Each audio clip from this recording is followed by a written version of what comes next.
Now we are. I guess, Andy, I guess we were not recording. Now we are recording. Okay. When you share your screen there, I can't see everything. Yeah. That's why I have to look at my phone sometimes. Okay, is there anyone? We don't have anything in the chat right now. Again, if someone wants to comment or comments from the general public, if they put their name into the chat, that would be great.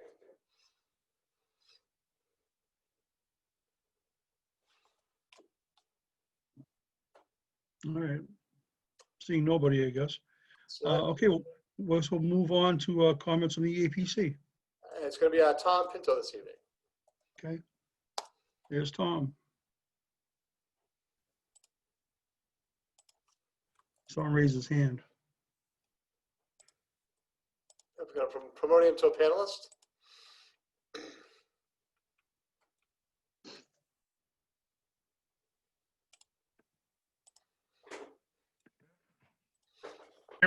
All right, Tom, you should be able to turn your screen on. Thank you. How's everybody doing? Now, our first Monday night school committee, and it happens to be the night of the national championship game. What's the odds of that one? Just throwing it out there.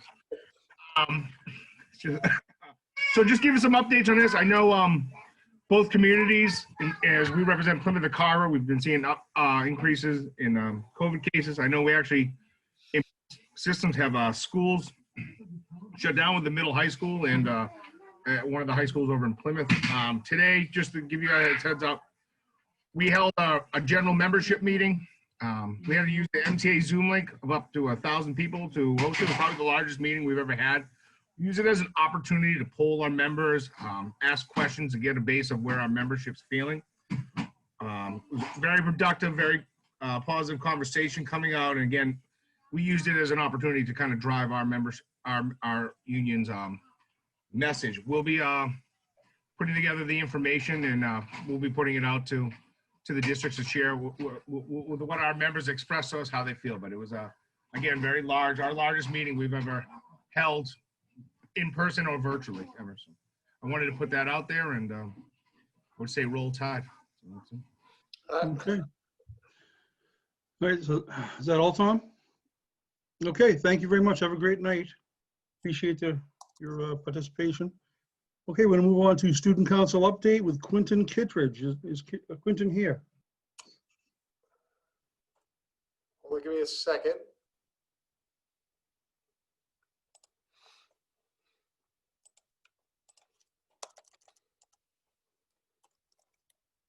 Quentin is here. Just got to promote him to a panelist.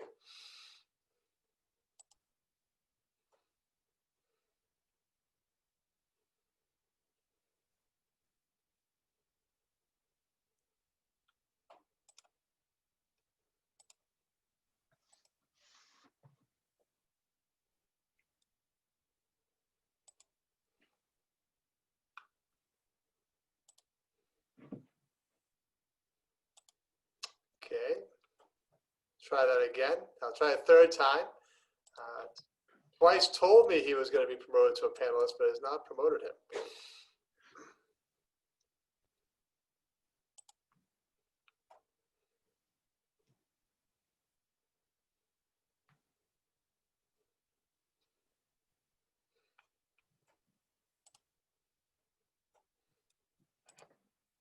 There he is.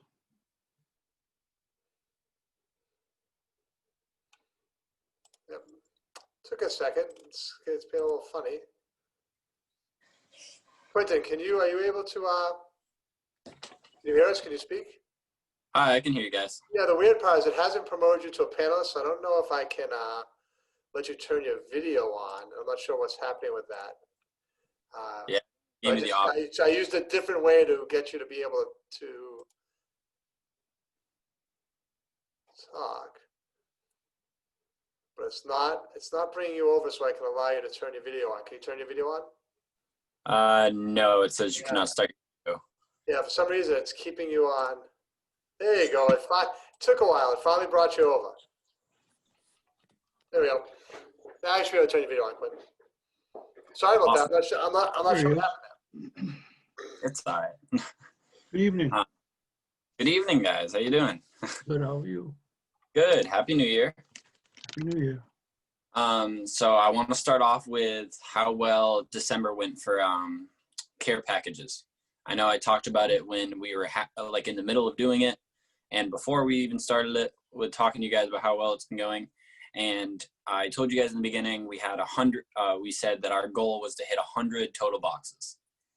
We hit that goal and then some. We actually hit 149 total boxes. Wow. Picked up that Friday, middle of the day. We were really happy with that. We ended up counting each grades boxes that they brought in from their homeroom. And we chose 2 winning grades from middle school and high school. We had the 8th grade and the 12th grade. And they both won with the most boxes. So because they won, we decided that we were going to do a ice cream party for them. And that we were going to do it this week. And it was going to be Tuesday and Friday for cohort A and cohort B. We had it all set up that we were going to create seating charts so that we knew exactly where each kid was sitting, and we'd have them get up and go get ice cream just like as if it was lunch, just to get up in a line, go get it. It was going to be at 12:40 to 1:10, which is the first half of the last block. And so since we can't do it this week, we're most likely going to move it to next week, as long as we go into school and everything is running smoothly again. And there's no issues, we can end up doing that, and we can run the ice cream party for both the 8th grade and the 12th grade. Great. Next is I want to let you know what my student council is doing right now. So we still have to decide what we're going to be doing for our next charity type event, like how we just did care packages. We haven't fully decided on exactly what we're doing, but I'll let you know that we're doing something called a spell book. A spell book is kind of like what it's called an excellence book that we used to create. It's a physical book. The excellence book was a physical book that we would create, and it would show what we have done through the whole year with our student council and with our school and with our community. And every single student council in Massachusetts would create this. We'd meet at a meeting called MASC at a hotel, and we would show off our books, and everyone would read through each other's books, reading ideas and getting ideas from the other schools that they can use at their school, whether it be charity events, working with the community, or just trying to get money for their own student council. So this year we're doing something called a spell book. The reason it's called a spell book is we're connecting it to magic. And magic is our acronym for MASC, and it's our theme for Magic of Leadership. So our acronym is M is for members and acquiring new people for our councils, A for adaptability, G for growth and gratitude, I for imagination and integrity, and C for community and culture.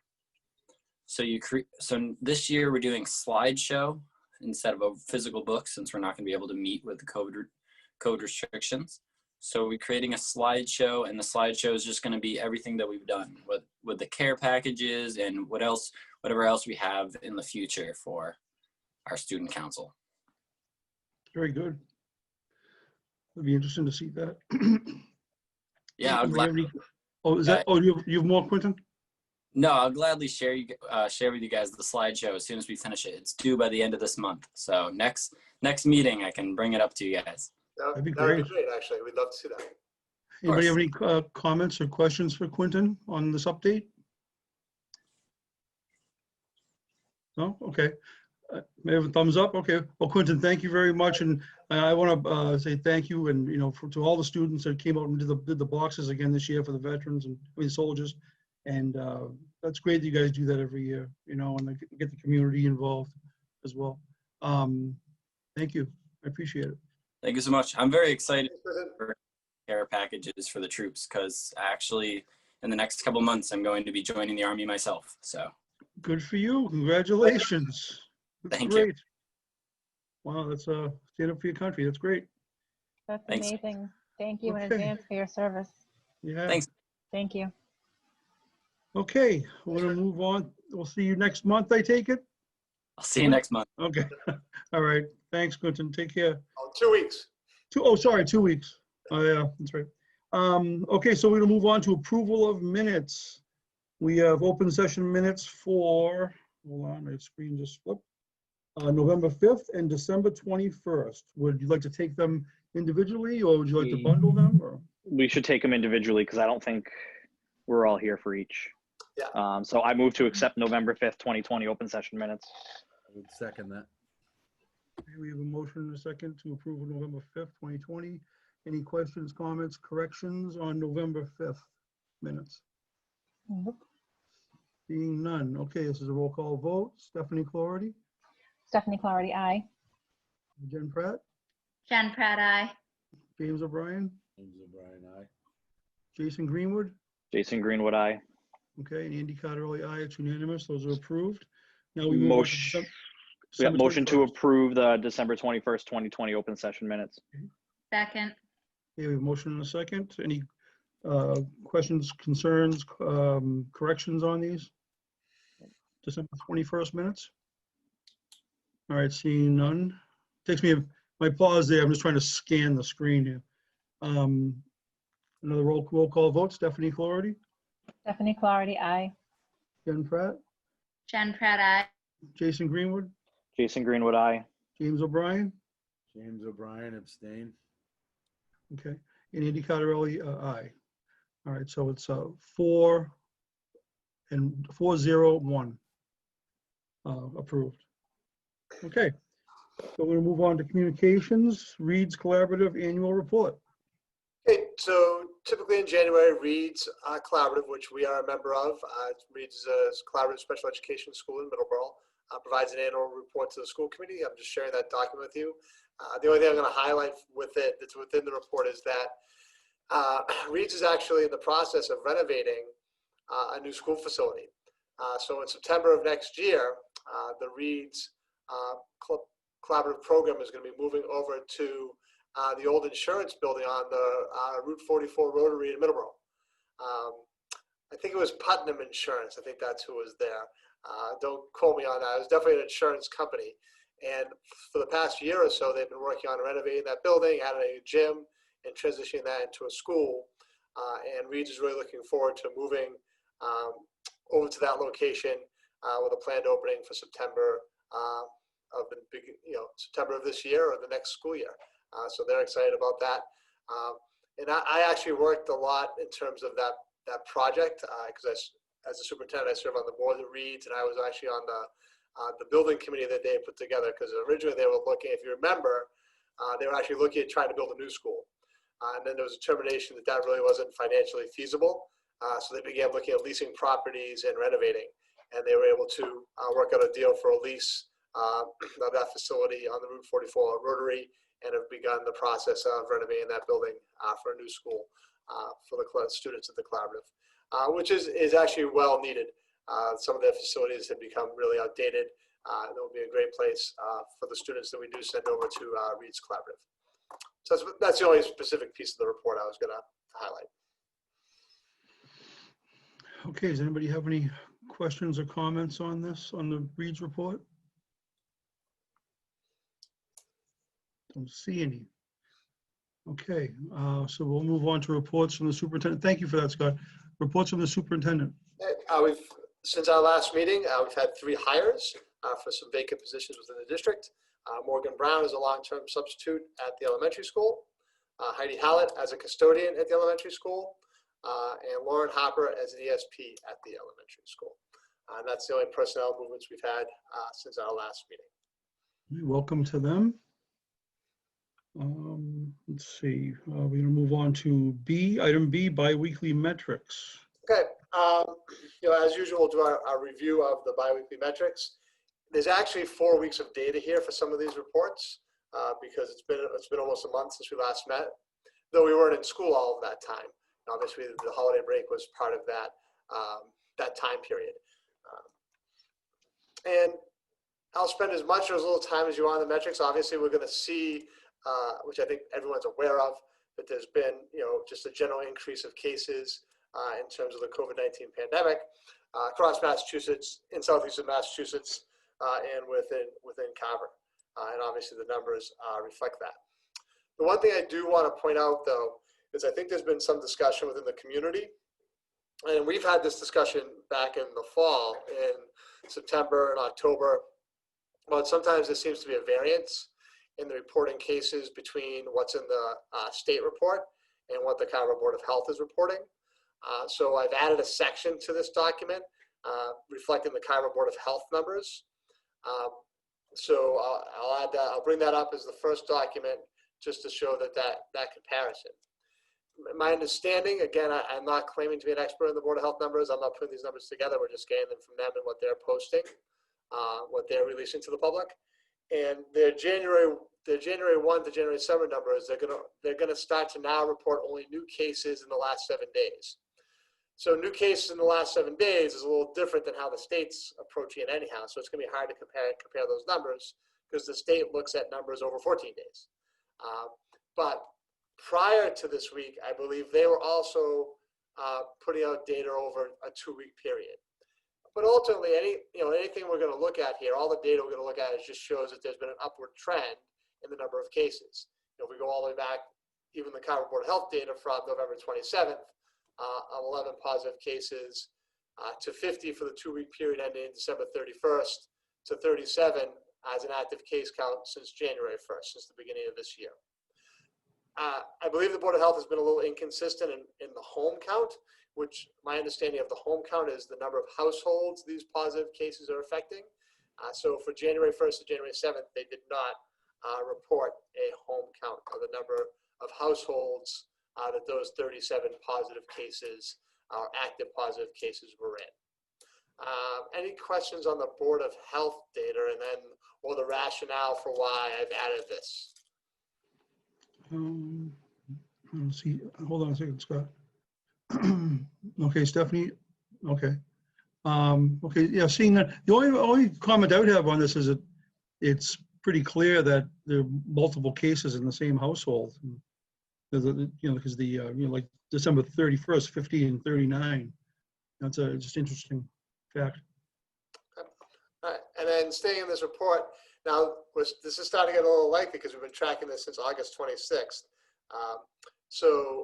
Well, since the last time we met, there's actually 4 weeks of data. There's the 17th of December, 24th of December, the 31st, and the 7th. Obviously, in terms of what the state is reporting, if we remember what these categories are, the top one is the active case count. So this 86 on January 7th is what the state was reporting as the active case count over a 2-week span. And then the number of positive tests was down here. So there were 93 positive tests during that time period. And I think there's been some discussion about, what is the positive, does the 93 reflect people who may have tested twice and tested positive twice? I think my understanding of that is that it is. But ultimately, I think the key point in all of this data that when we're looking at it is just, back on November 4th, I'm just picking a week, we were looking at 11 and 12 with a 1.7% positivity rate. Then over the last couple of weeks, we're looking at 61 and 86 active cases, 67 and 93 positive tests with an 8.18 and 11.74 positivity rate. So obviously, there are more people within the community who are testing positive for COVID. And then when we look at our individual school data, we're going to see that there's more people within the school community testing positive for COVID. And this is where I said we can spend as much or as little time as you want on this. I can just throw this same pattern that we see here is the same pattern we see in every community. So I can pull up all these communities, but you're going to see the same pattern of growth, the same difference. Kingston going from 12 on November 12 and 14 on November 14th to 127, 136, positivity rate of 1.21 to 7.89. And as you look, this is going to be consistent across the board with each of the communities we've been tracking. There's not a community that has different data. So just to keep this in segments that are easy to follow, I'll ask people if anybody has a comment or a question on any of these as we go. Does anyone have anything, a question for Scott or anything? Even Plimpton, who's been fairly low with less than 5 cases and 1 positive test on November 4th, the last 2-week period had 16, an active case count of 16, 17 positive cases with a 7.42 positivity rate. I see Jason raise his hand, Andy. Oh, okay, Jason, go ahead. Thank you. I know the guidance and everything has changed a lot. Can you give us the most up-to-date guidance from DESE in terms of recommendations with colors and all that stuff, just so we can all be back on the same page with that? There really actually hasn't been any new guidance on that. Their discussion recently that we've had with the commissioner and the documents they've put out is that if you feel like your district has evidence of community spread, then you should be considering going remote. It's not a it hasn't been a discussion of, if you have 3 weeks in red, you should be remote. Right. 4 weeks. Because that's what it was toward the beginning of the year. Yes. Like if it was a Beginning of certain this, number and right. okay. Beginning of I this, just wanted to clarify that. Yeah. That's all. Thank you. Yep. So yeah, they've been going more towards evidence of community spread within the school district. And then as I showed them all, so I'll bring up Plymouth and Wareham and Rochester too, just so everybody can see it. Again, the same. The pattern is no different in terms of the trend of the data. Everyone's kind of moving in the same direction. Okay. All right. So if it's okay with everybody, I'm gonna leave this report, this document, and go into the report that DESE, the Mass Department of Public Health is putting out. Now, the interesting thing is they've changed this report, and one of the things that they've done is they've taken out all the maps. So this used to have the report that had the maps. So this report doesn't have a lot of different data than what I just showed you. So we basically pulled the data in the other report from this. But I did there were two things here I thought would just be interesting to look at. So this is obviously every community in Massachusetts and what their color is, and the code is this one. So I thought this was an interesting number just in terms of, because we see this affecting us as a school obviously right now. I mean, this would be the place where in a little bit I'll talk about, we as a district, we made a decision over the weekend to have the middle high school transition to remote based on the number of people who were in quarantine or active positive cases. And last Thursday across the state, from the state's tracking data, there were 192,078 individuals who are quarantined as close contacts across the state. So I just thought that was an interesting number to look at. And I don't have any comparative data on what that was 4 weeks ago or 6 weeks ago. This number's always been in the report. I mean, we could go back and track that data and have a point of comparison. But I just thought that was an interesting number to look at. The other one I thought was interesting is this one, just overall.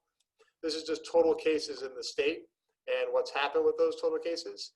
So as of January 6th, there had been 386,052 total confirmed cases within the state of Massachusetts. 293,522 had, in essence, been released from isolation. They had gone through the disease. They were no longer active cases. They were better. They're feeling well. 79,967 are currently isolated as active cases within the state of Massachusetts. And obviously, unfortunately, there's been 12,563 deaths. So I thought this would be an interesting slide to look at in terms of the data in the report.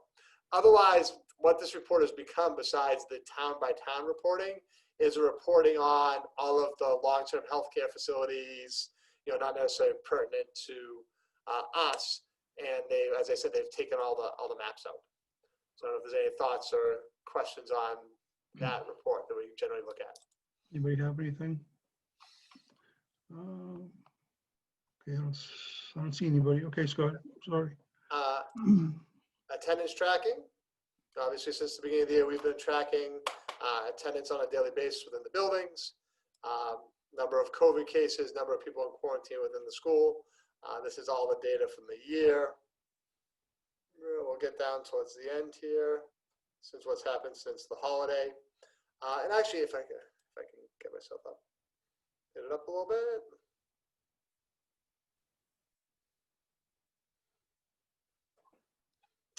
So looking at the couple of weeks before the holiday, and we have a couple holes in here where we've missed. If it's just the green, it's only the elementary that reported their data that day. We don't have the middle high school data for that specific day. But just looking at trends in terms of number of positive cases, number of people in quarantine, both of staff and students, you can see it here, a lot of 2s and 3s and 4s is what our numbers are. Our quarantine number in here was a little higher because remember we had a couple of positive cases within elementary classrooms where we had quarantined whole classrooms. And then since the holiday break, our numbers have just been a little bit higher. Obviously, we've had both staff and students, 7, 9, 8. This is a day only elementary reported. 9 on Friday after our active cases on Friday. And then obviously we see our quarantine number jump up to 83 students quarantined district-wide. 3 staff members actively positive with 12 quarantined or isolated as close contacts. So between staff and students, we have 95 people who are currently isolated or quarantined and 12 active positive cases in the school community. And I'm gonna, if it's okay with everybody, I'm just gonna transition this right into the dashboard because the dashboard really shows the same numbers, but it breaks it down by school, where that was a general overview. I don't see the objection to that. Go ahead. So at the elementary school, we have 2 students who are actively positive as of Friday, at the end of the day Friday. And we added Saturday in here because we didn't have to add anything for the elementary school on Saturday. We had to add some stuff for the middle high school on Saturday because we were still contact tracing based on our positive students on Friday afternoon. But as of the end of the day on Saturday, we had 2 active students at the elementary school, 13 students quarantined, one employee actively positive with 2 employees quarantined. Where at the middle high school, we had 7 students with an active case as of Saturday. We had 70 students in quarantine. So again, that's more than 10% of our population when you look at both quarantine and active status. And then we had 12 staff members, either 2 actively positive, 10 quarantined as close contacts, giving us 12 staff members, which is again close to 10%. And over the weekend, Friday and Saturday, as the administration looked at this and saw that we had close to 10% of our staff and our students quarantined or in isolation or actively positive, there's going to be a lot of impacts there. And we can look at this at multiple levels. First, we have a number of students who were quarantined as close contacts, and they're going to have to be out of school. We're going to have a bunch of staff members out of school, and that's not including anybody else who may have had a different situation come up where a family member is a close contact and they have to support them, or they're sick. So we were looking at possibly having 12, 14, 15, 16 staff members out. And when you start looking at continuity of education with that many students and staff out, our feeling was that the remote model would actually provide a better continuity of education because all these people would be able to participate. And the way our hybrid model is set up, that may not always necessarily be the case. So we just looked at the situation happening at the elementary school, at the middle high school, and recommended that we transition to a remote model for the next week. And what that does also for us is it kind of resets everything, because based on the current guidance for what a close contact has to do, which is actually we're going to talk about later on in our agenda. I have some recommendations about that. But the close contact could be cleared out in 10 days if they have a negative test result. So we're asked our close contacts to test. If they test negative, they can return after 11 days. After 10 days of being quarantined, so on day 11, they can return to school. It happened the way this event fell, that on that Tuesday, January 19th, in theory, if no one else becomes a close contact or no one else tests positive, that everyone who's identified here, as long as they're feeling well, they test negative, then this board will actually be cleared, and on January 19th, everyone would be able to return to school. And so in our mind, that was the rationale, the reasoning behind the decision to go remote at the middle high school for this week.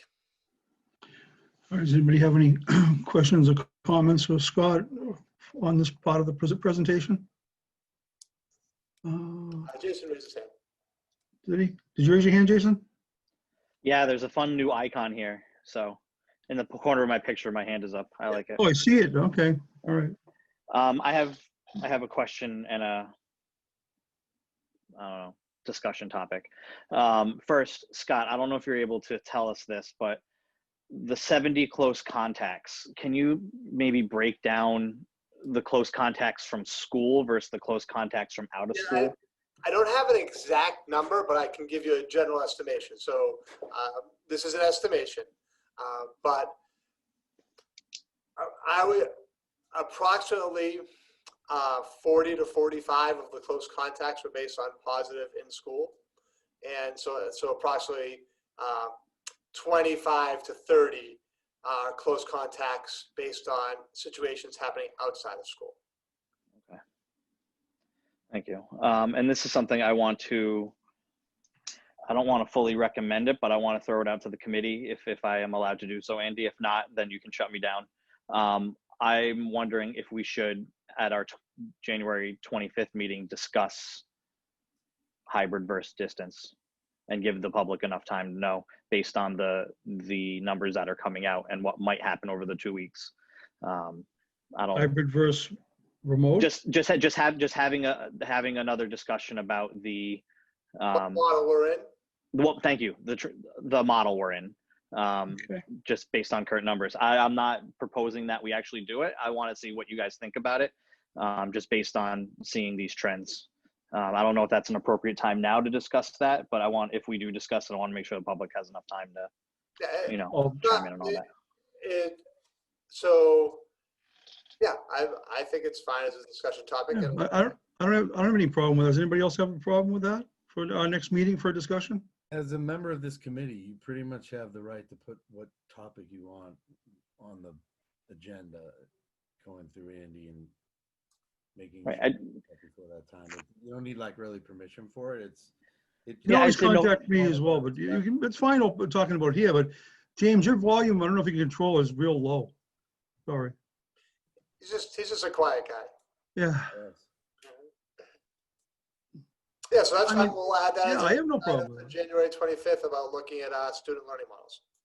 I mean, that would give the community a little more time to know that we're gonna have that discussion, and send input if they want to send us anything as well. All right. Anybody else have anything on that? Anybody want to contribute anything?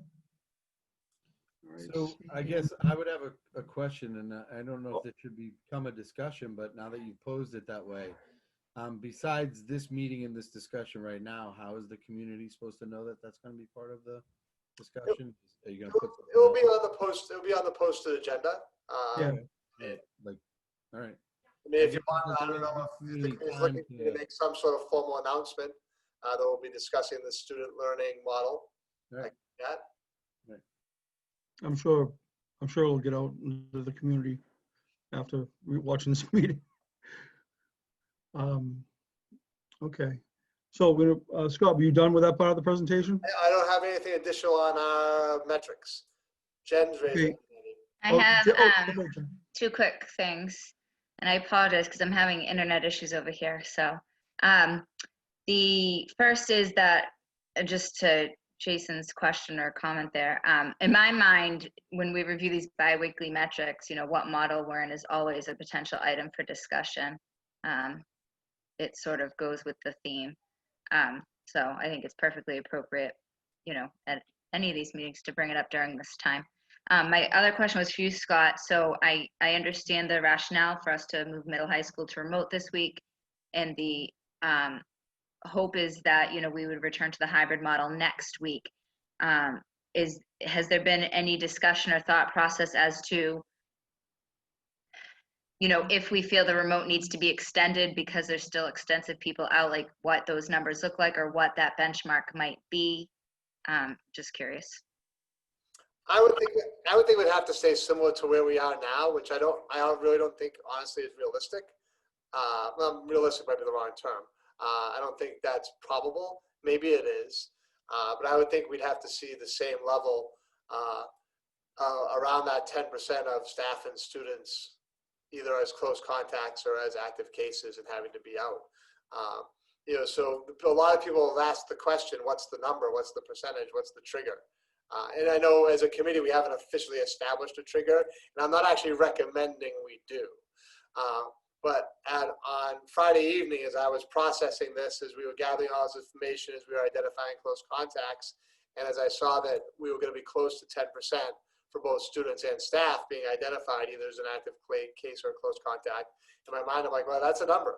So 10% might be a trigger to say, based on that, the concerns I just raised in terms of equity and everybody and access to education, that all these teachers who are going to have to stay home as close contacts, most of them, to my knowledge, actually all of them, to my knowledge, are feeling fine.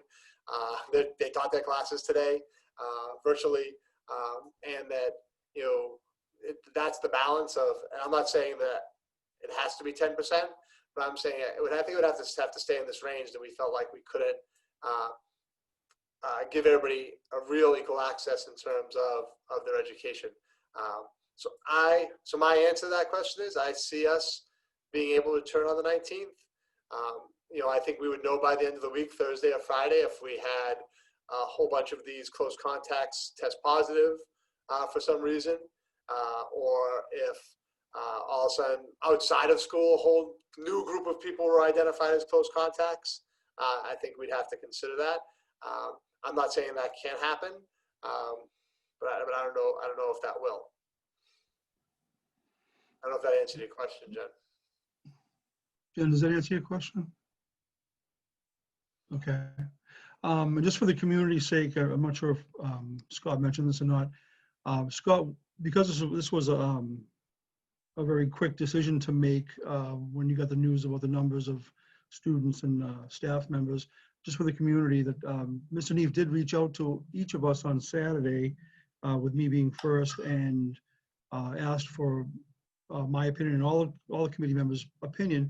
And I had asked him to speak to anybody, and if anybody had an issue with it or disagreed, that we could have a meeting.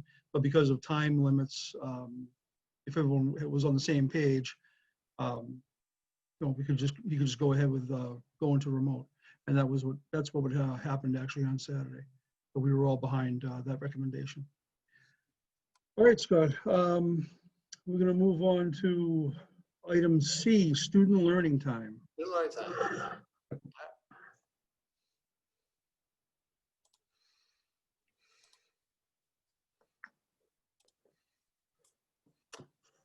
So the Department of Education has actually recommended some new student learning time standards. And I'll give a little bit of background as to why this happened and why this occurred. So Desi actually asked, and this is later on in my presentation, but I'll touch on it now because it frames the purpose a little bit. Is obviously, way back in August, the Department of Education asked each school district to develop 3 models of learning: a hybrid model, a full in-person model, and a full remote model. And every district had to submit that plan to DESE in August. And DESE approved those plans at that time.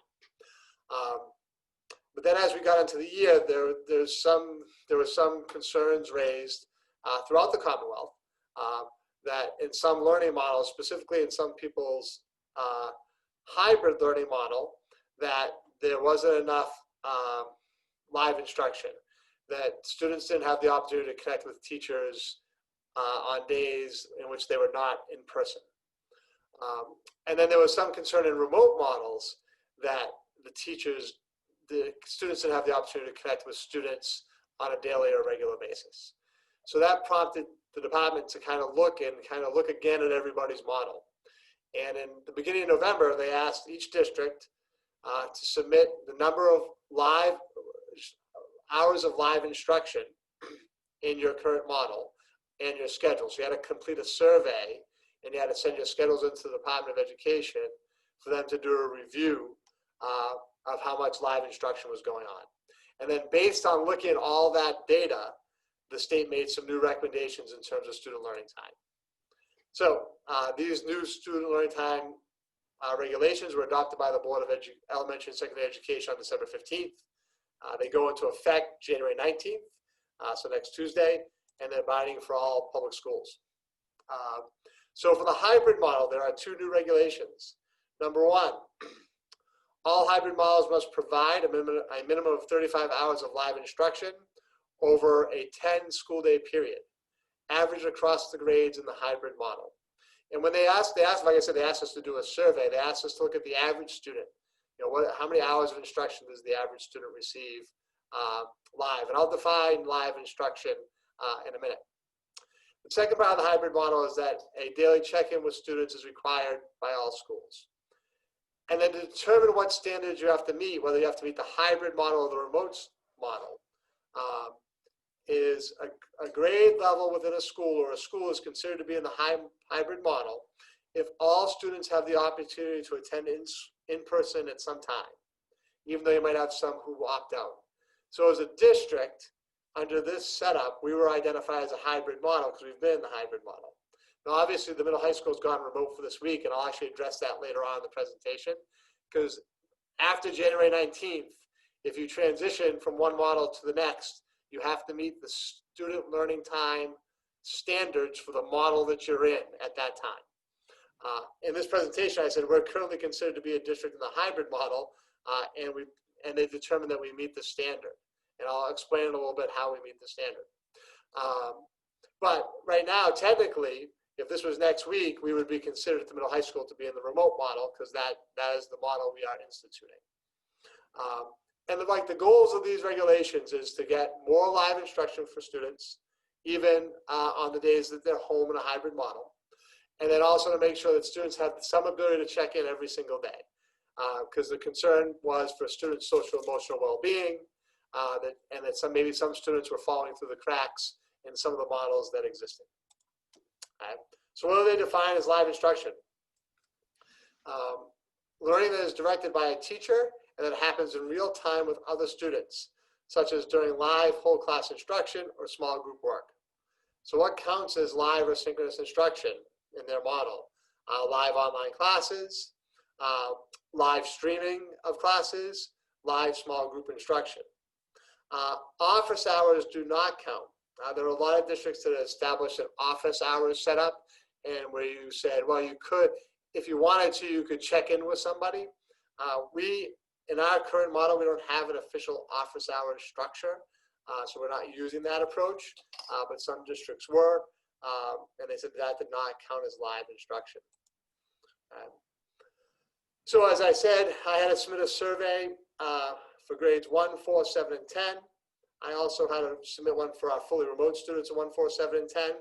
Though, interestingly enough, if you're in the hybrid model and students are selecting to be remote, those who've chosen to be remote, that model does not have to meet the remote standards. So it's basically the district's just responsible for the model that you're officially in. And as I said, based on the preliminary review, DESE has cleared us saying we meet the new standard with our current schedule. I have the letter here saying that we've been cleared, that we meet the standard at this time. So as December 10th, based on our data submission, Carver has been preliminary cleared. And we're going to have to submit all of our data again in February. So a couple of things to think about. You're responsible for adherence across all grades 1 through 12. This does not count for kindergarten.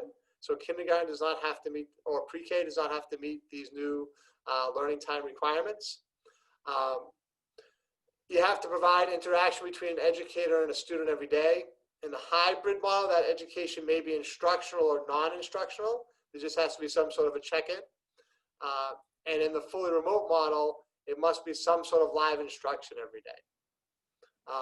And then you must meet requirements when changing learning models during the year. So as I said, right now at the middle high school, if it was next week, we would have to meet the standards of the remote model for the middle high school, because that's the model we would be in. And I actually have the remote standards at the end of the presentation. So how do we make this determination? What they asked us to do was to identify how many hours that the average student had during a week, and you round it up to the nearest half hour. So the average, the A cohort elementary student, which you could obviously reverse the days, so the B cohort in grades 1 through 4 has 5.5 hours of live instruction on Monday and Tuesday. Recess and lunch do not count. 3.5 hours of live instruction on the remote half day. and then 2 hours through the hybrid coach on Thursday and Friday, rounding up to 18.5 hours per week, 37 hours over 2 weeks. At the middle high school, grades 7 and 10, which is what I had to submit for, 6 hours, same thing, lunch doesn't count, and rounding up to the nearest half hour. So 6 hours on Monday and Tuesday, 3.5 hours on the remote day, and 1.5 hours on Thursday and Friday. That 1.5 hours on Thursday and Friday is based on the number of teachers who are currently live streaming at the middle high school. So we just did a survey,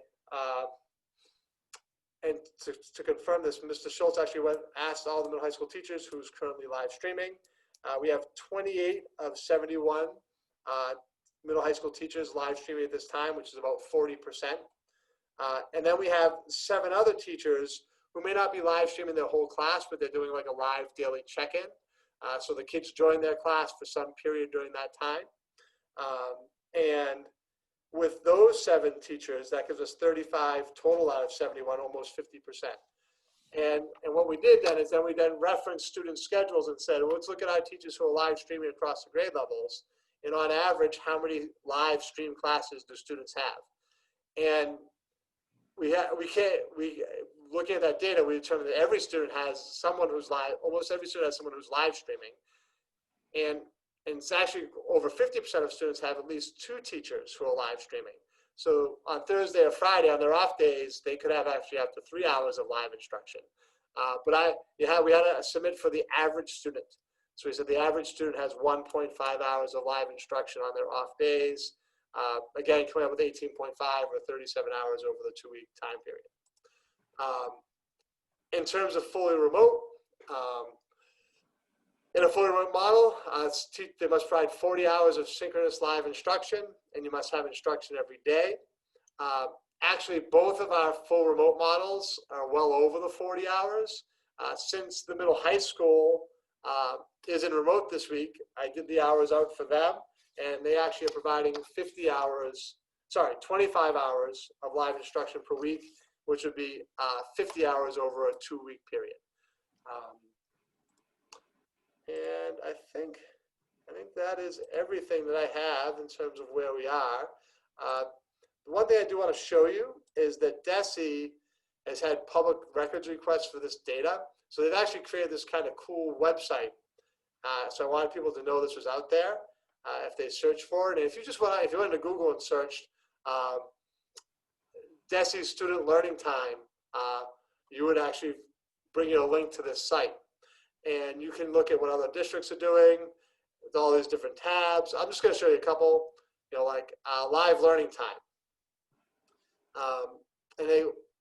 We are actually in the 35 to 39 hours.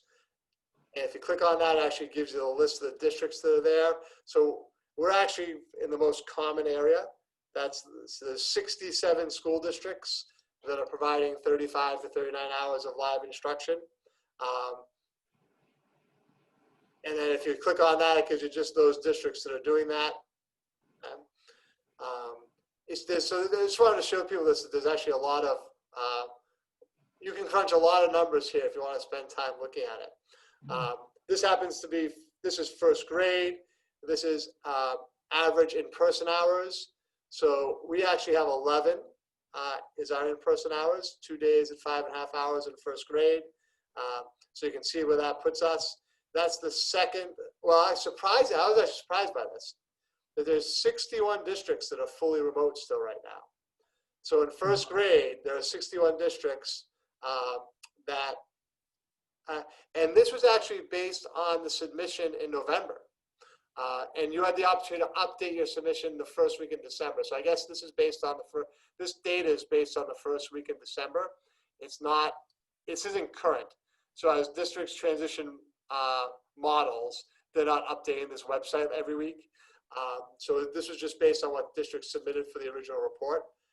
So the most common, or the one that occurred the most, it's probably not the most common, the one that occurred the most was 61 districts being remote. And then second most was 56 providing 10 in-person hours, and we were with the second cohort here of 46 districts that were providing 11 in-person hours in first grade. Then obviously you can manipulate this data. You can change the grade level. You can go to grade 10, see the same data, who's where. There were 102 districts that were fully remote in grade 10. We were at 12 hours, so we were here. We were one of the 47 districts that are providing 12 hours of in-person instruction. And you can go down and look at live hours, remote asynchronous hours. There's just a lot of data on this website. Like I said, my goal here isn't to go through all of it, but I just wanted to show people that this was out there if they're interested in looking at some of that information. There's a lot of data there. So that is that's all I have in terms of the new student learning time requirements. The key takeaway being that we've received initial clearance from DESE on our schedules as meeting the standard, and we'll have to do an updated submission in February, which the district will do. Okay, thank you, Scott. Does anyone have any questions for Scott or comments on the student learning time presentation? Scroll down. No, I don't see anybody. Okay. Going on to tiered focus monitoring. So Meredith's going to make our report. Hopefully I don't steal too much of her thunder, but I just want to give a little background on this. So as a reminder, it used to be that every 6 years, the Department of Education does a compliance review for school districts' adherence to special education, ELL, and civil rights. The review used to be called the Coordinated Program Review. 2 years ago, DESE changed the name to what they call tiered focus monitoring, and they went from a 6-year cycle to a 3-year cycle.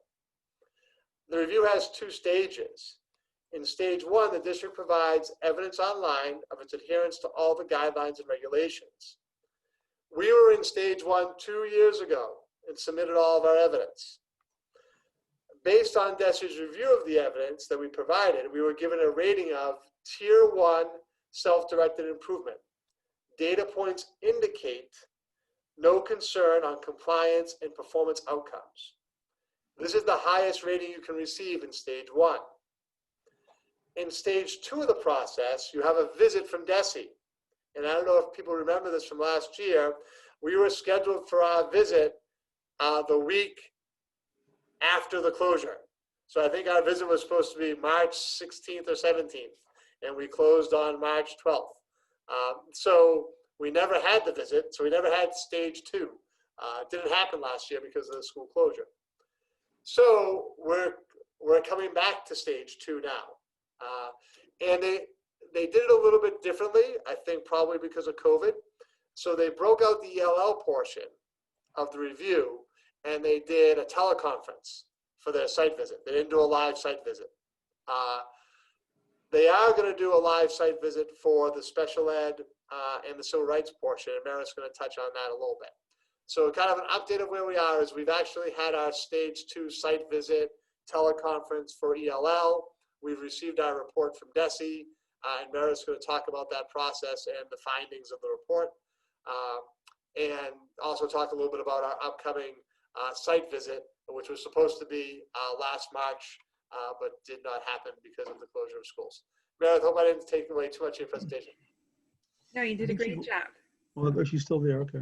I thought you left, Meredith. No, I've been quiet for once. So thank you, Scott. So as Mr. Neef mentioned, we are in the throes of our tiered focus monitoring. This comes out of the Office of Public School Monitoring at DESE, and they really are in charge of monitoring compliance, usually around things that are federally or legally driven. But there is a process that really is aimed towards continuous improvement, and I'll talk about that on the next slide. Yeah, so as Mr. Neef mentioned, they do come out every 3 years to monitor compliance, and they have 3 areas of focus. The first is special education, and then civil rights and English language education. In Carver, what they ask districts to do is to furnish evidence on meeting these regulations, and then they go through a very thorough review based on a variety of different standards or indicators. And those are all published, they're all available. And then under each standard and indicator, they list exactly what is needed from the district. So as Mr. Neef mentioned 2 years ago, we did a document upload.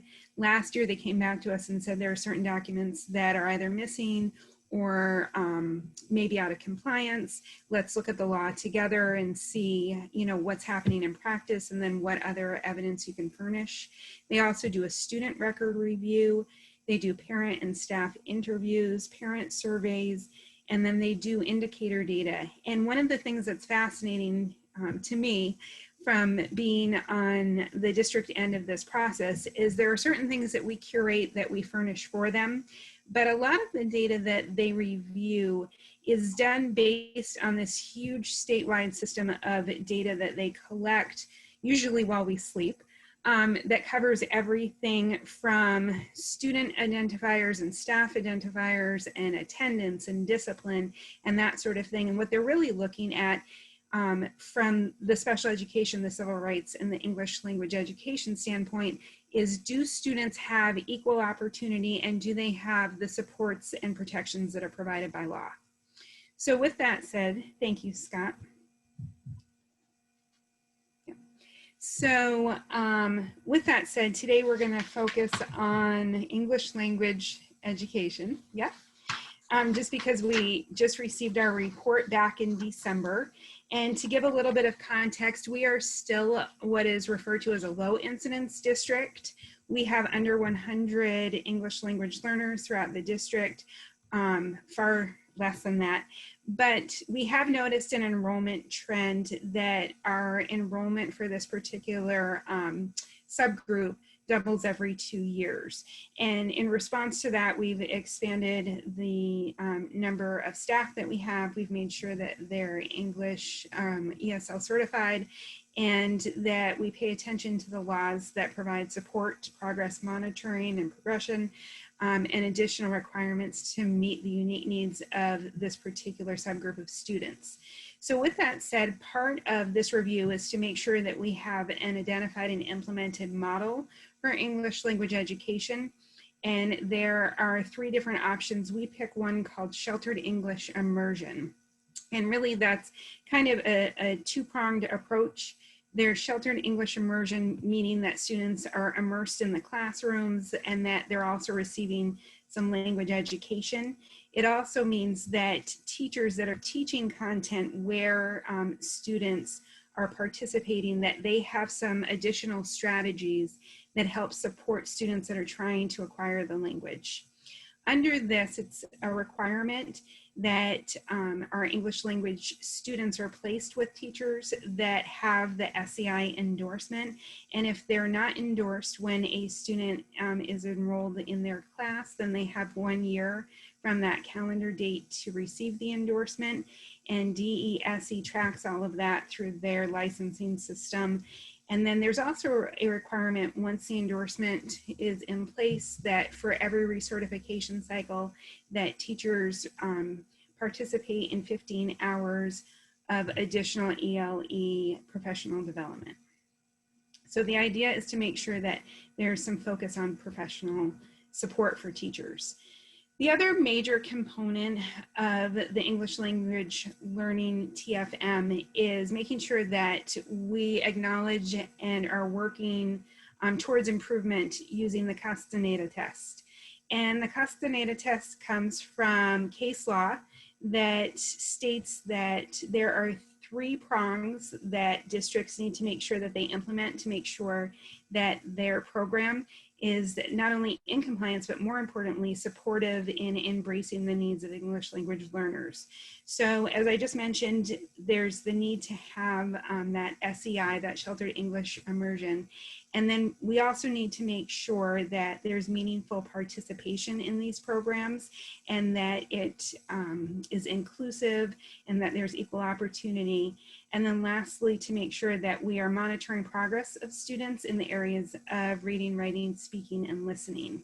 So there is a 15-page Castañeda test that I go through as the English language learner director and check off, and then I'm constantly reviewing data with our administrative team And lastly, we make sure that we start to plan out programmatic review. One of the things that they talked about in this particular cycle when they came back to us and said, we need a little more information on what the district is doing in this area or in that area, is the real push to make sure that as we go through and we support English language learners and we support teachers that are SEI endorsed, that we look for the strategies being implemented in class. And there are very specific strategies that not only support those students, but really can support a myriad of different learners, things like making sure that there are graphic organizers, that there's some critical vocabulary instruction, that there is the desire to connect new information with prior knowledge. So it's a suite of different tools that teachers can utilize to help improve learning. And then on the next slide, they talked about things that they want to make sure that we continue to engage in and monitor in between now and our next cycle. So making sure that we continue to partner with families to ensure that all communication is translated in families' native language, that they're aware of what student support is available. There are minimum requirements that we have to meet based on where students screen into or are assessed at on something called the WIDA test. And based on their score, it denotes how many hours of additional language support that they receive during the week. We keep a matrix, just like we do in special education, to make sure that students are getting that support. We also make sure that administrators continue to be up to date and that they also are endorsed, that we continue to monitor enrollment and make sure that we have flexible and projected staffing to meet the needs of these students, and that we continue to remain current, not only in best practice, but in any assistive technologies. So I will say that going through this process prior to COVID and then during COVID has been an eye-opening experience for our English language team. And one of the things that has been wildly helpful, the different assistive technologies that are out there, like Google Translate, or in Google Meets, you can select a subtitle in a different language. And some of those barriers that we've had in the past have been very helpful. We still hire interpreters and translators as necessary so that we're sure that we're communicating with parents. But it's a great tool to be able to have access to those. And then lastly, and most important, offering educator support and professional development, not only again in practices, but making sure that we have a plan moving forward for cultural proficiency and culturally responsive teaching practices. So before I go any further, I just really quickly want to give a few shout outs and express some gratitude. First to Michelle Taylor, who was the EL director prior to me. She put in a tremendous amount of time readying some of the documents that were used. So that helped me transitioning into this process. And then our two ESL teachers have been remarkable. And I can't speak highly enough of just the extra efforts that they put in. So that's Pat Tobin and Beth Goodwin. And then lastly, our contact at the department, Andy McDonough, has been amazing. The whole Office of Language Acquisition has been really helpful as we understand these laws.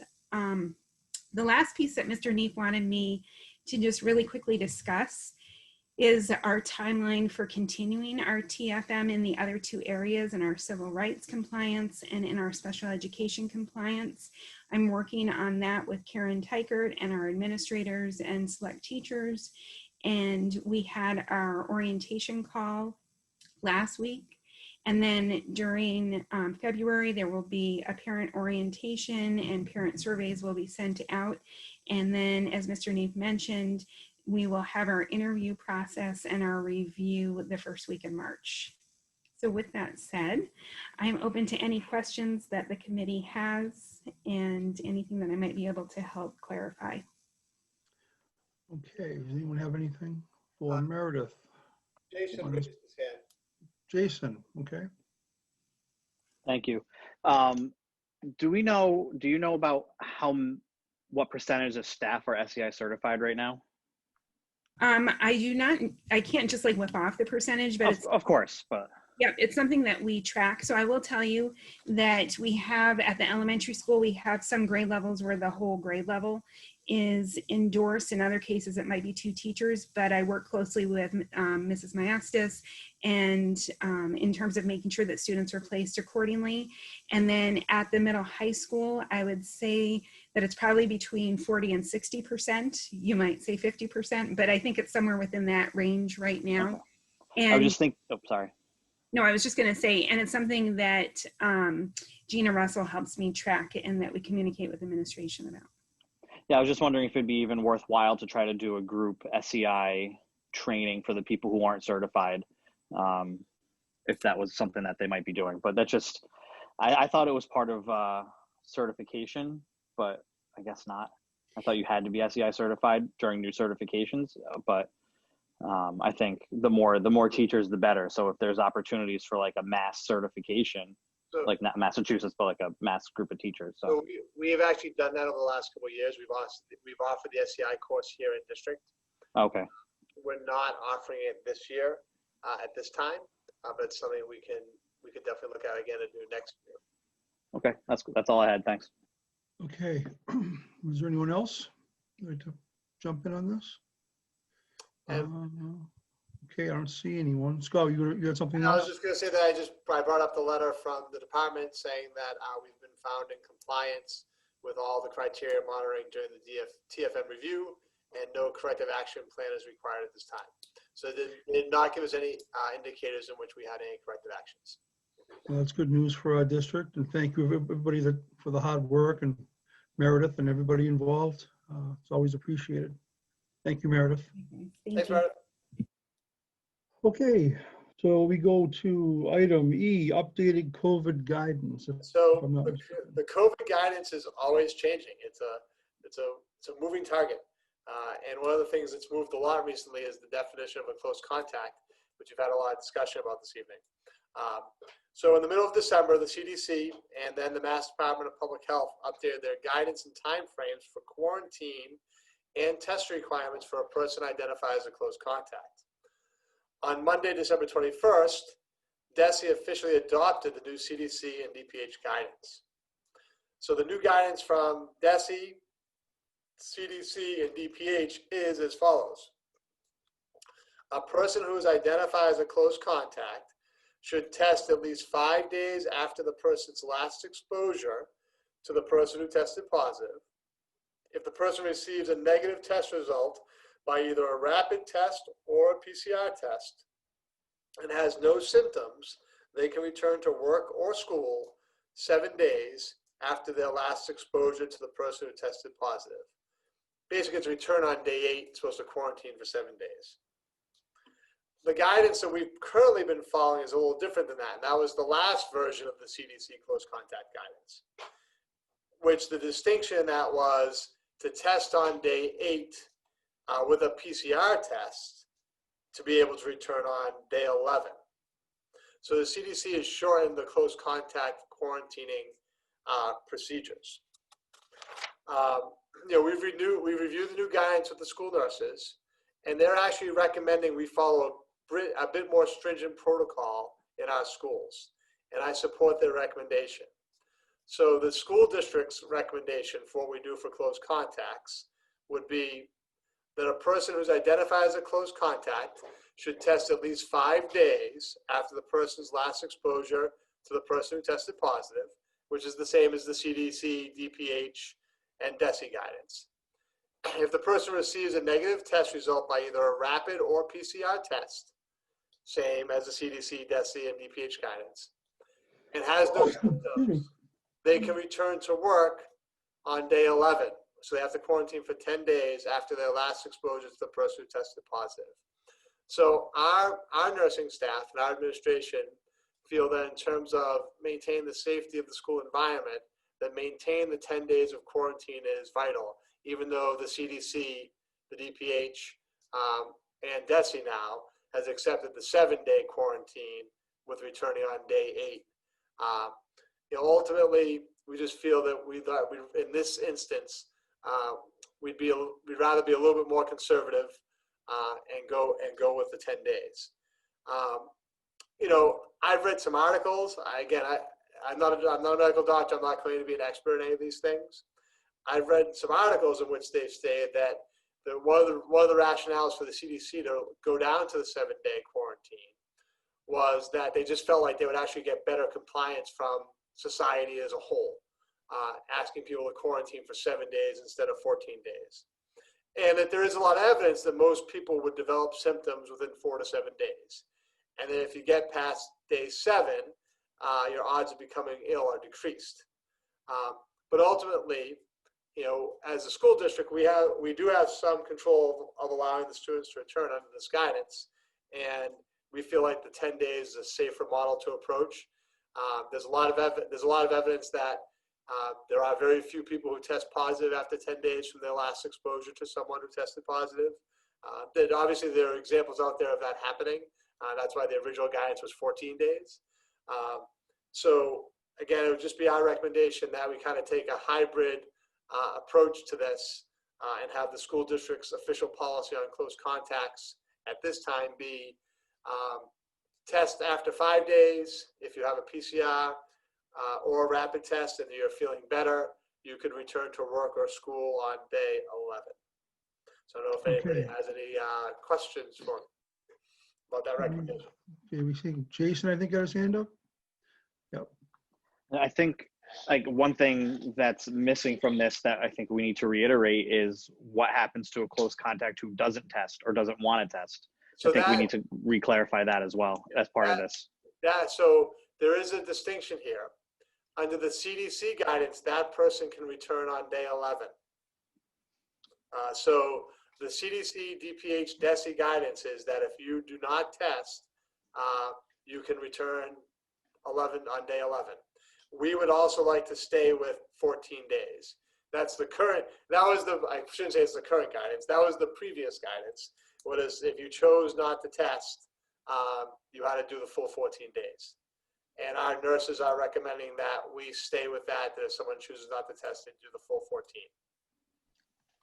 Okay, I just think in voting on a policy, we need to add that into it. Yep. Just to be crystal clear.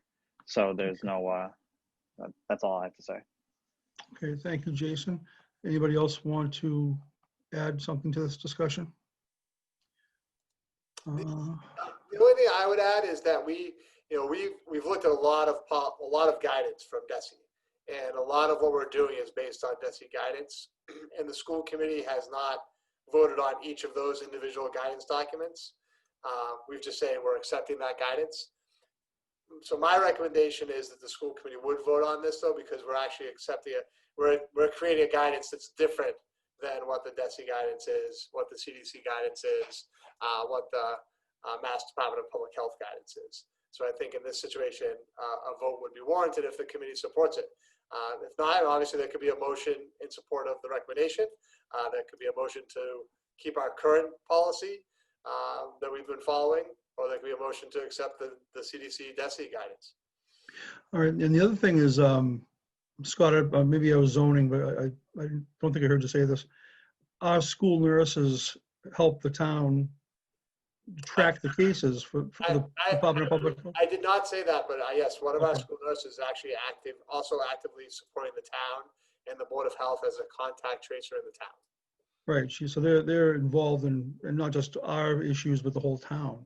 Which is a real positive because our nursing staff is, not that we have a good relationship with the Board of Health anyhow, but our nursing staff knows of every case that occurs within the community of Carver.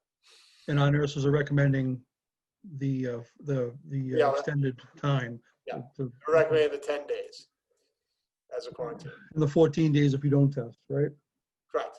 Okay, so Jen. So I'm sorry if I missed this. I was reading along with you. How is this different from the current policy, or is this the same as what our current policy is? So the current policy is that the distinction between what our current policy is that the current policy says you should test on day 8, and it should be a PCR. So it's not accepting a rapid test as a negative, and it's also you get the test earlier in essence. Because if you think about it, if testing on day 8 with a PCR was sometime restrictive because you may not even get your result back by day 11. Testing on day 5 with a rapid, if you can get a rapid, or even with a PCR, there's a good chance you're going to get your result back by day 11. And part of the rationale, we had discussions with this. So I had a meeting with the nurses team specifically about this. We went over it with the nursing team and the administrators to discuss how we felt about this. And part of their rationale, which I agree with, is the reality is the doctors are telling people to test on day 5. So we've already had some people say, I went to the doctor said I can test on day 5 and I should get a rapid test if I can. So we didn't want to be giving like totally different information than people's doctors were going to be giving them. Now, if that person says, my doctor says I can test on day 5 and I can come back to school on day 8, we're going to say, yes, you can test on day 5, but right now the school's just going to be a little more conservative and you can return after day 11. Okay, anybody else? Was the testing on day 8 versus testing on day 5. Does that answer your question, Jen? Okay. Anybody else have something? James? So Scott, thanks for clarifying, because when Jason first asked the question, I was wondering what we'd be voting on, because it's kind of, besides that, keeping the policy that we have, I guess, for the most part. So I think to Jason's point, make sure whatever we are doing has those pieces and all the right language in there to maintain that. Okay. All right, anybody else? Okay, seeing none. I would entertain a motion. Yep, I'll do it. I move that the Carver Public Schools policy for quarantine and testing of an identified close contact be a person who is identified as a close contact should test at least 5 days after the person's last exposure to the person who tested positive. If that person receives a negative test by either a rapid or PCR test and has no symptoms, they can return to work or school 10 days after their last exposure to the person who tested positive. If the person chooses not to be tested, they're allowed back to work or school after 14 days. Okay, so that covers your 14-day stipulation. All right, okay, we have a motion and a second. Any further discussion? Oh, Gina, do you have that, or do you need me to write it out or anything, or are you good? I know it was a lot.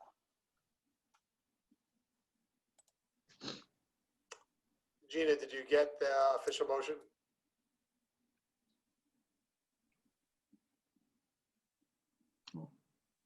Oh, she can't speak. She can't speak. That's weird. Okay. She got it, okay. All right, cool. I just wanted to be sure that was a mouthful. Okay, so we have a motion and a second. Any further discussion on this? All right, seeing none. Okay, it's a roll call vote. We'll start with Stephanie Clarity. Stephanie Clarity, aye. Jen Pratt. Jen Pratt, aye. Jason Greenwood. Jason Greenwood, aye. James O'Brien. James O'Brien, aye. And Andy Cottarelli, aye as well. It's unanimous, the motion, and with the added wording for 14 days. All right, thank you very much, everybody. Thank you very much, Scott, for that presentation. All right, going on to Brad with a kind of a quick update on where we stand for FY22 budget. Yes. Hello, Brad. How are you guys? Good, how you doing? Good. So this will just be a quick recap. Every day that goes by, and actually there's been changes since I created this document last week, all positive, but this just catches up where we currently are. So this slide gives you a comparison of where we were on December 10th to today. Again, it wasn't updated today, it was updated last week, but this is where we are looking at currently. So our level service in January was $25,158,000. As of today, it's $24,900,000. The FY22 town, if you remember back in December, we did not have that number firmed up yet. Right now, that number proposed by the town is $24,604,000. That gives us a shortfall right now of just under 300 grand. You go next slide, Scott. Sorry. No, you're good. Where those updates and changes came, the town's recommending a 1.49 increase. That's where you get the 367,000 to our operating budget. Again, just a reminder, it's a level service built for regular full in-person return, but does include the additional registered nurse position at the middle high school and then the 2 custodian positions which bring a grand total of $180,000 between salary and benefits to the budget. Health insurance, originally we had at 1%. I've updated that to a 0% projection. There still could be a reduction in that. Again, we're a little bit early on that, but remember, February is our cutoff date. February 1st we use for the percentage proposal plus the enrollment. So I actually updated our enrollment with current projections, and that number fell off pretty drastically. Again, both good trends. SPED contracted services, I looked at where we were anticipating to finish out FY21, and I was able to reduce FY22 a little bit. The biggest piece of that, though, is that we've saved on a few routes that we have out of district contracted out that we're now able to bring in-house with a driver or two that we hired. A reminder that we have 7 vocational students in the budget. 4 of those are seniors that may come into play later on. We talked about some of our offsets, and the changes in offsets are on the next slide. So some of the minor ones we had was in our grant allocations, I matched what we took in for FY21. So it's just a small $5,000 increase. That brings their grand total to $655,000. Again, that's the ESP offset for the elementary, middle, high school. Circuit breaker, I originally thought was going to go down. That number actually went up. If you recall, usually what I do every year is I anticipate we're only going to take in 65% from circuit breaker. The state's been on point so far of committing 75% of the reimbursable amount. And I know, Andy, you always talk about this.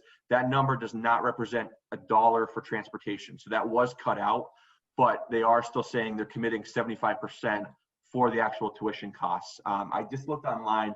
We did not get our second quarter payment yet, but they're anticipating that that 557 will be a good number.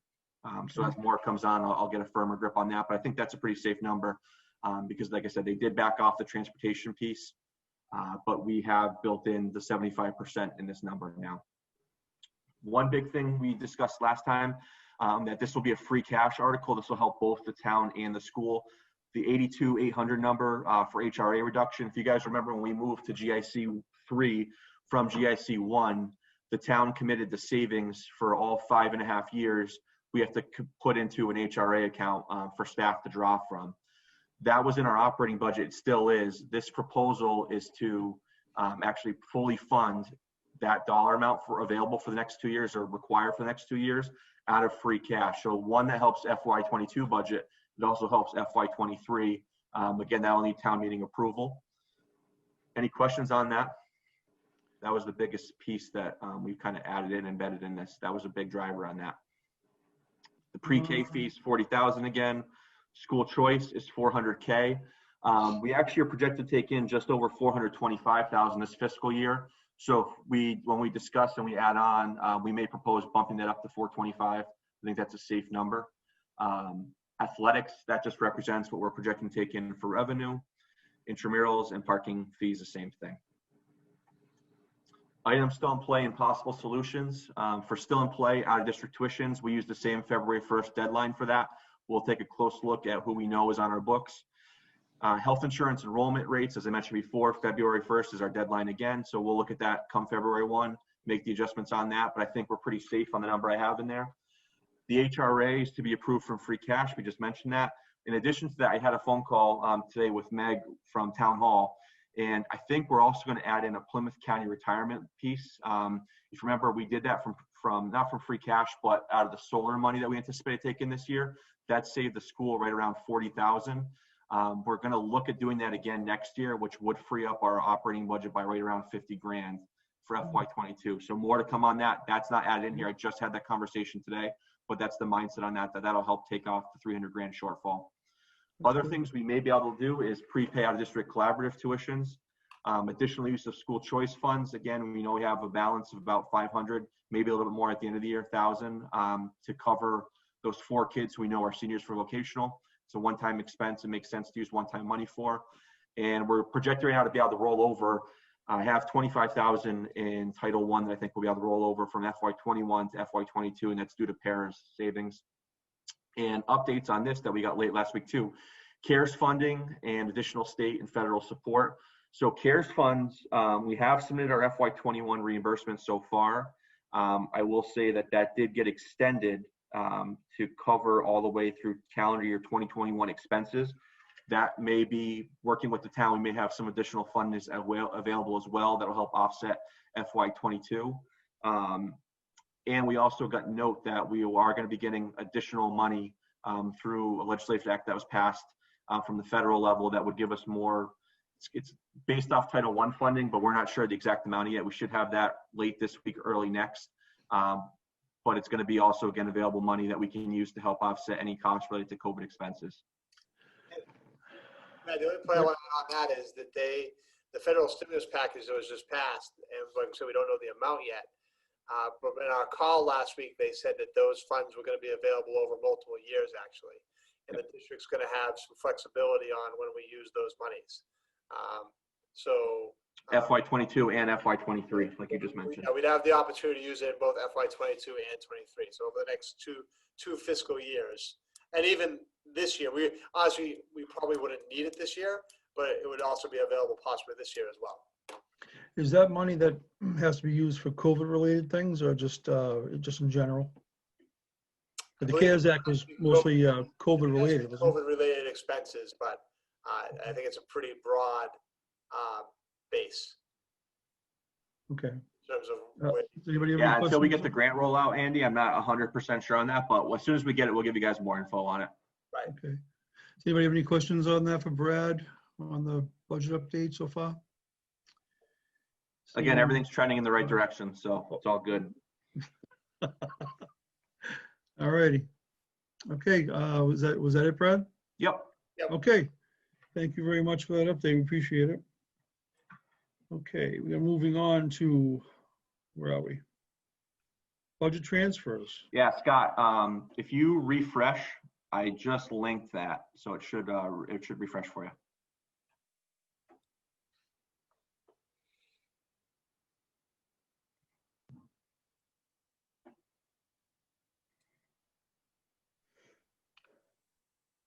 No, it didn't show up. If you go into all the documents, the backup, it's on there.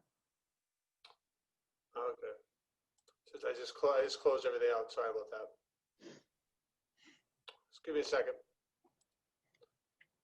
To be honest, I didn't highlight any major things. I'll just mention we have submitted for CARES Act $384,000 in specific PPE items, etc., items related to CARES and COVID expenses, in addition to $110,000 in salaries.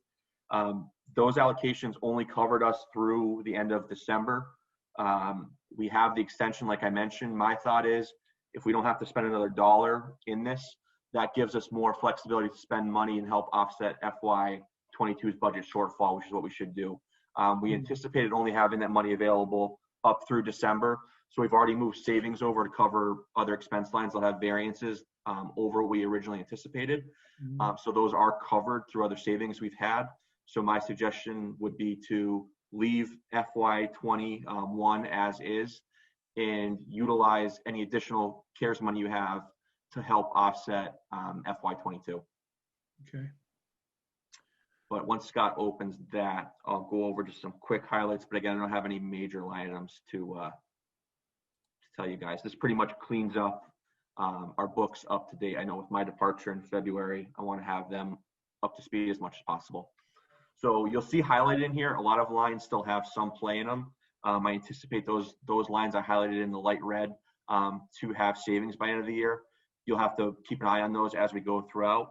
But again, just some of the major things we had in here was TransFinder, that's $10,000 I moved from SPED contracted services. Again, I mentioned we have savings in those lines. TransFinder is scheduled. Maureen and Kim, the transportation assistant and director, will have training starting in February.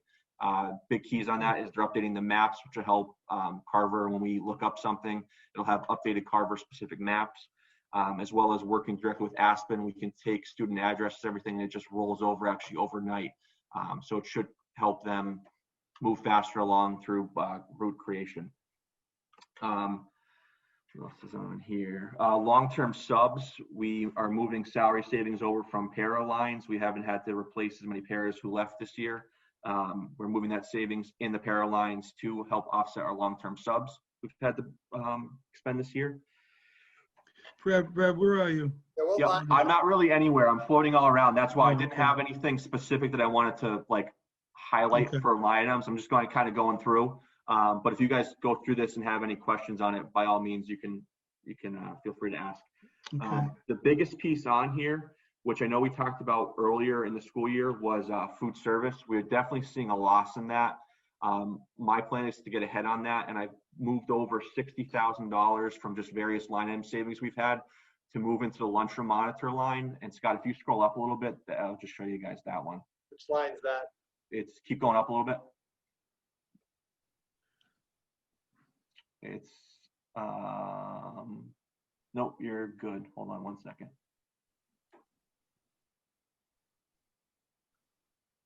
Keep going down a little bit. It's 3,400.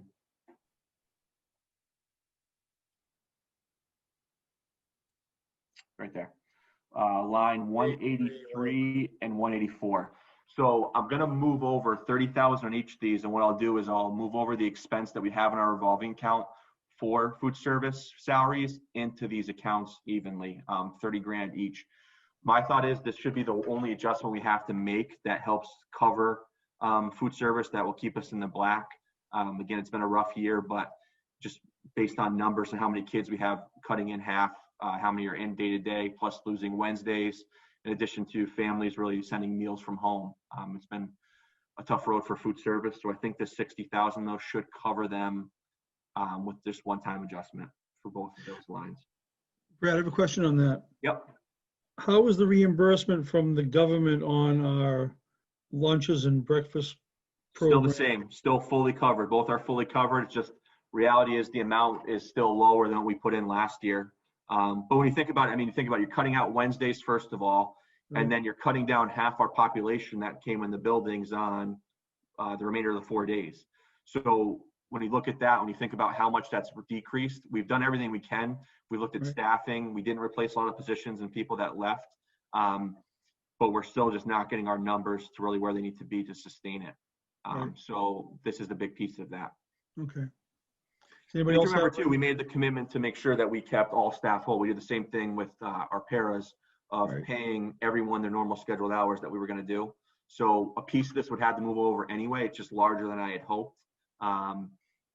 But again, it's in my mind, it's the right thing to do. You have salary line savings that we can move over and to help offset this, that it really keeps our, you can't close out the lunch cafeteria balance revolving in a negative anyway. So this helps reinforce that. Okay, thank you. Anyone have any questions on? Nope. this And the update only so other thing I want to far? mention is if you scroll down, Scott, keep going right there, line 229.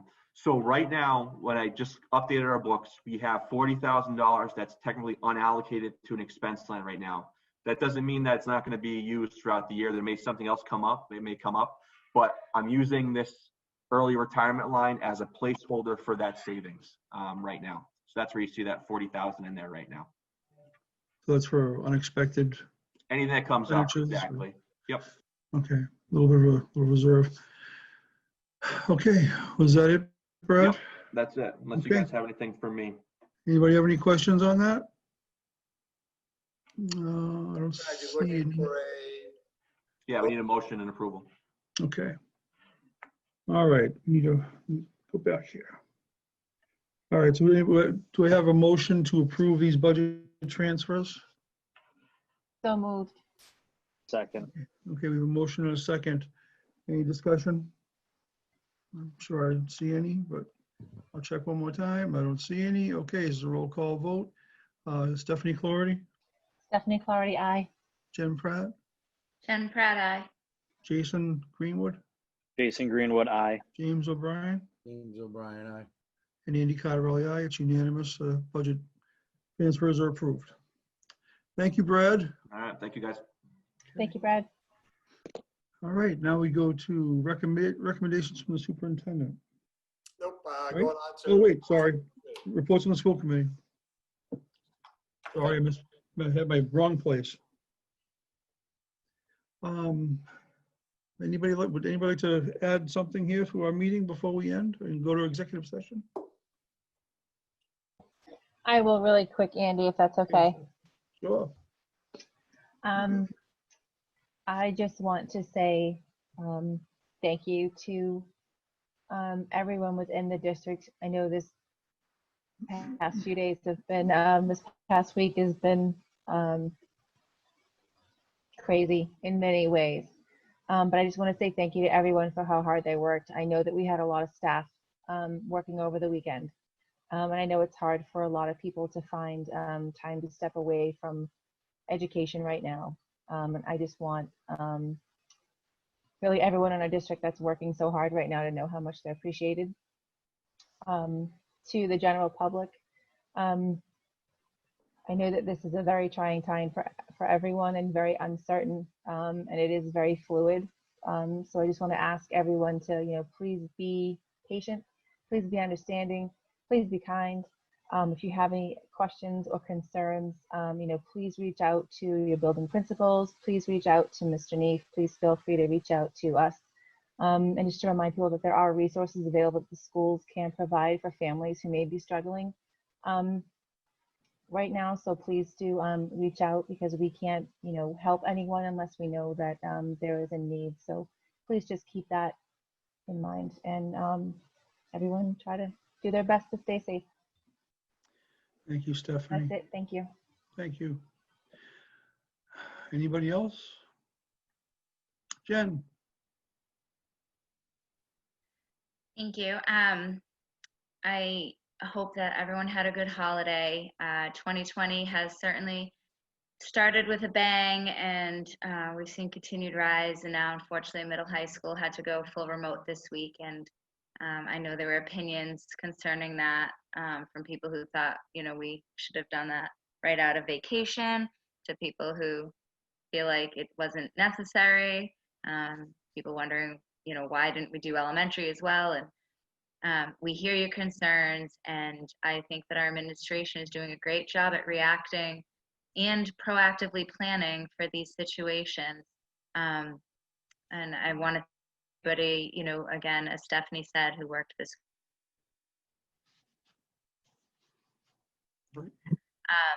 It is really difficult.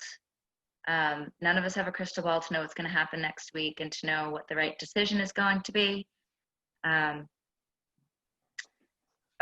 we're doing our best to keep students safe and in school as much as possible. So to the extent that we can stay the course, just please follow the guidelines and be safe. All right, thank you, Jen. Anybody else? Jason, James? No, okay, all right. I would like to say our next meeting will be on January 25th. Hope you can all join us there. Our agenda will go out beforehand, obviously, and we welcome everybody's input for that meeting if you have any. I'd like to thank everybody from the district that helps make these meetings possible. And I'd like to thank Area 58 for getting this on cable and YouTube for us, and for the Carver Reporter for covering these meetings for us as well. I would also like to say, hope everyone has a good and thoughtful Martin Luther King Day, which is, I believe, next Monday. He was a great man that really saw things the way they should be, and hope we all remember him and his goal, even so many years ago, to see people not by the color of their skin, but by the content of their character.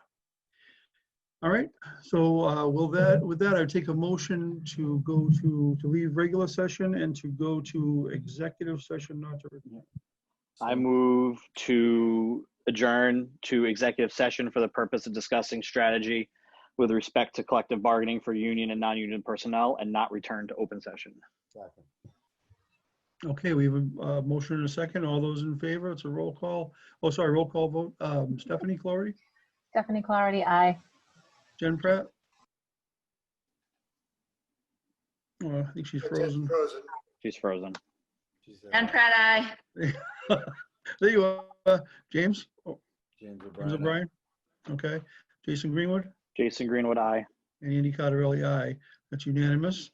We are adjourned at 8:42, And why don't we say we meet back in 15 minutes? Yeah, 8:55. 8:55? Is that enough time? Okay. All right, we'll see you 8:55 back here. Thank you, everybody.